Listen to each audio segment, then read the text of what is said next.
5 years ago, we visited Robin and Robert Guyton's beautiful 23-year-old food forest, and ever since then we've been excited about the food forest model.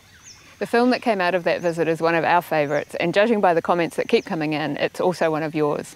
This inspired us to recently travel back to Upper Lima Riverton to visit the Guytons and see their now 28-year-old forest and see how the forest and the people living there have evolved. We highly recommend you watch that first film, An Invitation for Wildness, before watching this one. You can find the link for it in the description below. And we wanted to say a huge thank you to our supporters on Open Collective and Patreon for making this production happen. Enjoy the film.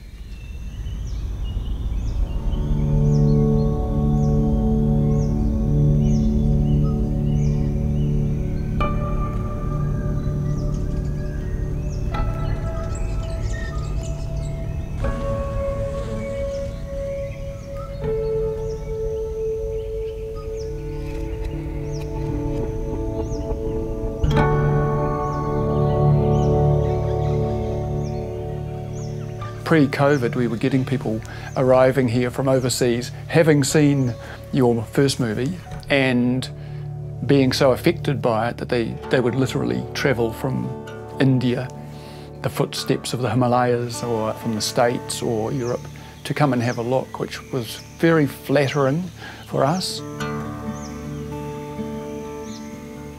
We had to start having forest garden tours because so many people came just turning up at our door. And for me, it's really, really rewarding because people were wanting to do one, and for them to come to the South Island, and which is a place it's quite hard to grow other things, and to see it happen here gives people inspiration. If the Guytons can do it in Riverton, we can do it anywhere in New Zealand or anywhere around the world.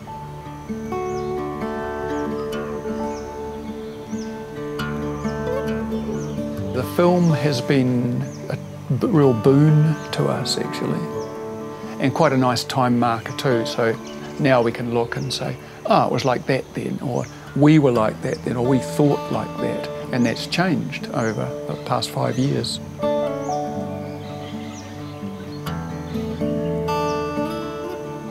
The forest has aged gracefully like I have. So, nah. It's also become wilder in appearance, so I guess that's a bit like me as well. It was not an easy thing to do, as a matter of fact. When we began, we had certain objectives about what the forest garden might be, and a lot of those were around food production. As time's gone by, we've been balancing up my need to really push the limits and see what a forest can be like, but also Robin's need to be fed from the forest, you know, for it to produce enough to be able to justify it, really. So over the last few years, we've really been able to focus on the understory, because at the start we had a lot of grass, and once we had the wild gerbil going through, suddenly we had space to put things. It's amazing how many fruit trees you can fit in. I keep finding new ones and finding spots, and so the more complex it gets, the more room is for other things.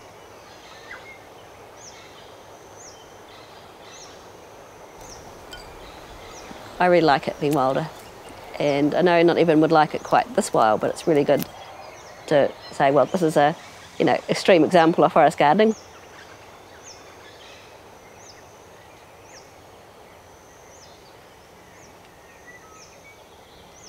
When it's wilder, there's less we have to do.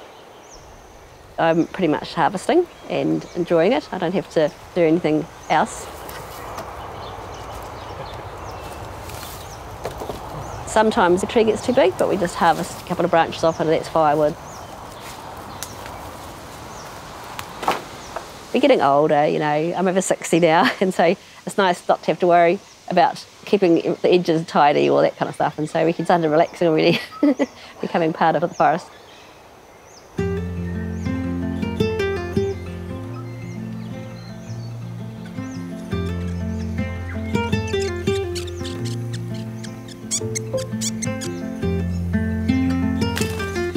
With a backdrop of a garden like this, which is very secure now, it'll tick over.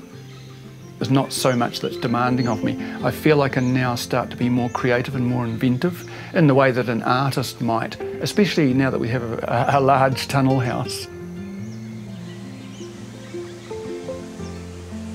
I can grow things in there which I thought I never would. For example, banana, or passion fruit, or guava, and all these different plants that grow further north out of doors, but certainly don't grow down here in Southland. So that's very exciting because they bring in a new focus to the garden. And the other one is trees. I've always been a lover of trees, but now I'm thinking, how can I be more useful to the wider community with my tree growing? I can really just grow trees here so easily that I need to give them away. And with an overabundance of plants, it means they're going somewhere. They're going to other people and they are planting them elsewhere. I would call it a natural process, the way the garden spread beyond the limits of just this piece of land here.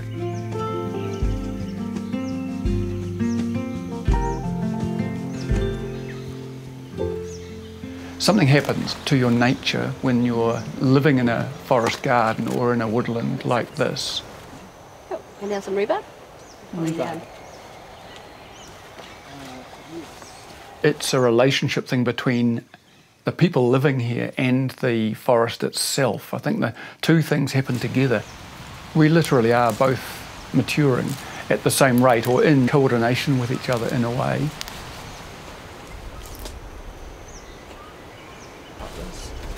It's very interesting from my point of view because it's changed the way I think about how the world works. And it's made me feel incredibly enthusiastic about the idea that the forest garden model is one of the main models that could be employed by humankind in order to regain our proper balance in the world.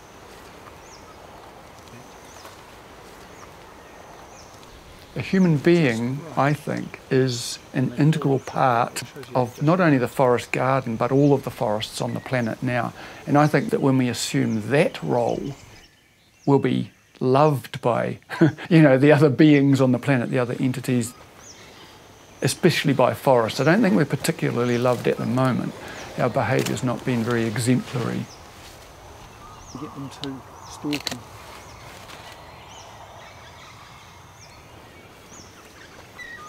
Our opportunity in terms of being forest managers is extraordinary. I'm most excited by that.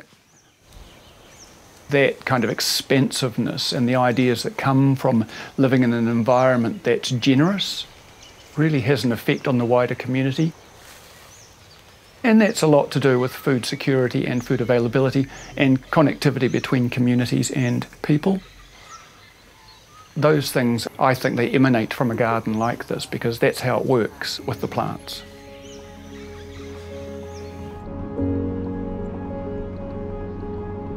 I've got a new project since you were here last and it's called the Longwood Loop. We have a mountain range, or a hill really, called the Longwood Mountains, and it's the old trading route around it. I realised that 80% of our food isn't grown in Southland, and so we're incredibly vulnerable. I decided that I would way sooner buy off our local people. Once a week, all the producers and growers around this 165 k's put up what they've got available, how many dozen eggs, cheese, mushrooms, vegetables. And then Monday, Tuesday, Wednesday, an online farmers market's open and people can buy off anyone around the whole loop and put it in their shopping cart.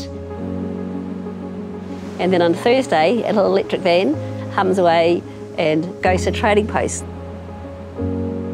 Every town's got a place where we stop and put all the food out for people to pick up, and it means that people meet each other. And they really enjoy that. People wanted to buy fresher food and going to the supermarket, which is 80 or 100 k's away for them, and then back. They don't meet their neighbours.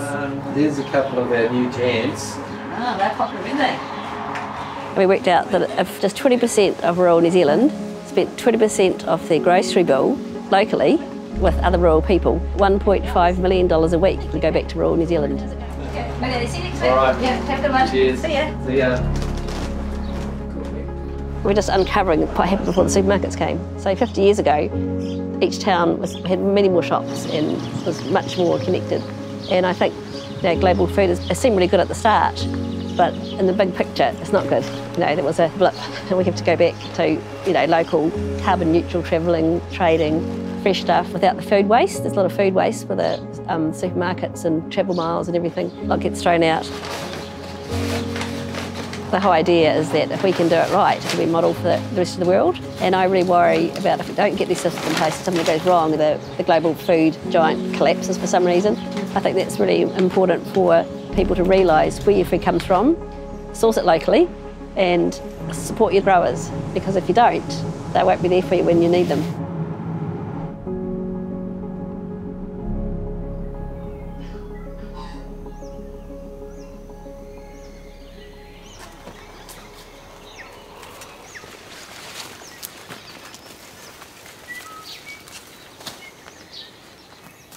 One thing that disturbs me, I've heard this from a number of people, is that they've had beautiful gardens, but then they've gotten elderly and had to go to a home or retire to another property. And when they leave, in come the developers, and the work of a lifetime is destroyed. From older people who I've talked to, that's devastating. It's just awful. My hope here with this garden is not that it will continue exactly as it is now, because it won't. Trees don't. Trees get bigger and they change. It's a natural succession, and I'm not trying to fight that. I want to make it impossible for the developers to do anything with.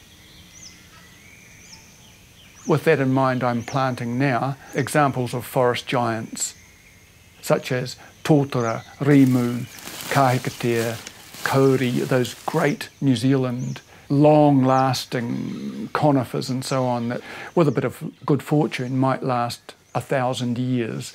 So I'm figuring that if I plant those now, it'll be quite a long time before they're of a size that'll interfere with how this forest garden works.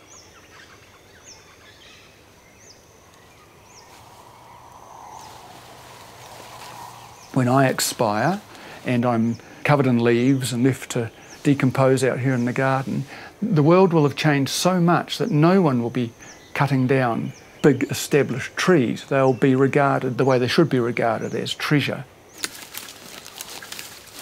I'm getting in now. I'm doing the planting now, because I think that when that happens, I don't want people just to go, oh, we better get planting. I want people to think, wow, that was planted a long time ago, and I'll be laughing in my grave. Ha ha.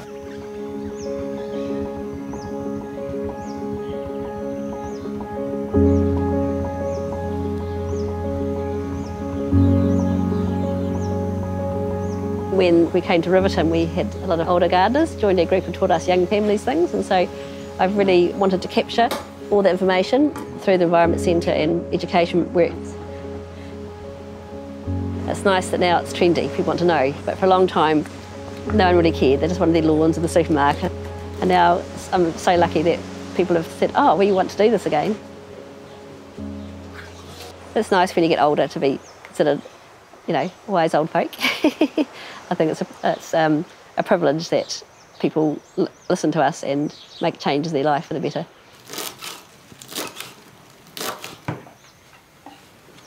I'm ridiculously optimistic about the future. I also am fully aware that this is the most dangerous time we've ever lived in, particularly because a lot of those systems appear to be coming to their end. We do appear to be on the brink. But I think that the way human consciousness is, that those transformative moments are at moments of great danger. And I think that we're at one now, and we're at the most significant one.